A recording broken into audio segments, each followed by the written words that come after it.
परसों 5,000 रुपया दिले रही नो दो तनी कैसन 5,000 कब दिले रहनी? दिले ना रही। देखी ना जी हमारे यादाश्त कमजोर हो गल बा, कोई रोक के भुला गइल बनी। माने तू रख के भुला जाता लो, पैसा के कीमत नहीं के बनो।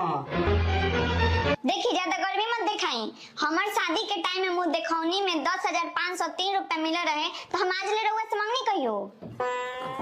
8 साल पहले के बाद याद बा, 2 दिन पहले के बाद भुला जाता लो। हाँ तो लेवे के बानू हमरा। रहुआ तो रहनी दिन भर ऑफिस आ झेले के हमरा न पड़ेला, दिन भर बोलत रहेली हमरा के कि हई ना कइले हो ना कइले।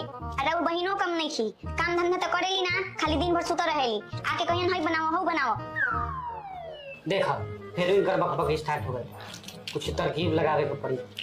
आइडिया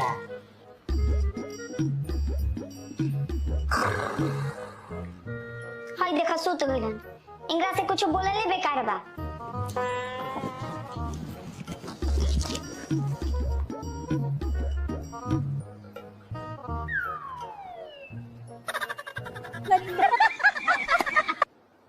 जी 500 रुपया दी ना।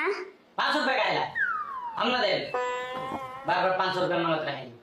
अगर 500 रुपया देम नु तो बगल वाली भाभी के और दूध वाला के एगो बात बताएं। ला 500 रुपया जल्दी बताओ का होगा जल्दी। दूध वाला बगल वाली भाभी से कहत रहल खनु अगर वो पैसा ना देहम तो हम कल से दूध बंद कर देम।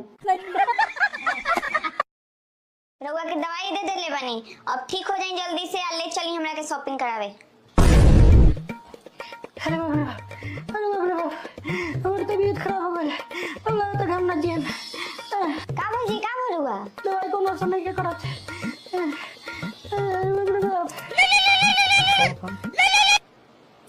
हेलो अच्छा आओ तारे, ठीक बा आओ जल्दी। की कर होलो? वो हमर मामा के बेटी आवत हमरा से मिले। चलो चलो तो फोन के घर से याद लगा के मेहमान आवता था।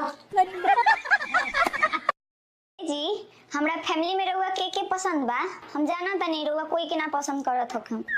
ना प्रिय ऐसा बात नहीं है, हमरा तारा घर में सबसे ज्यादा पसंद बा के हो तो तार बहिन, ओकरा बाद तार मामा के बेटी, ओकरा बाद तार फुआ के बेटी, ओकरा बाद तार मौसी के बेटी, यहाँ तक कि तार पड़ोस के मंगोली बहिन भी पसंद भी हमरा। मौसी जा आज के बाद से तारा कोनो पसंद ना बताएं। ए जी शादी से पहले राउर कोनो गर्लफ्रेंड रही सन कि ना? ना हो। रहुआ इतना सुंदर बानी, कोनो न कोनो तो जरूरी होई हसन। अब इतना जिद करत हो तो बता देती तारा के। 9वां में एगो, 10वां में 2गो, 12th क्लास में 5गो।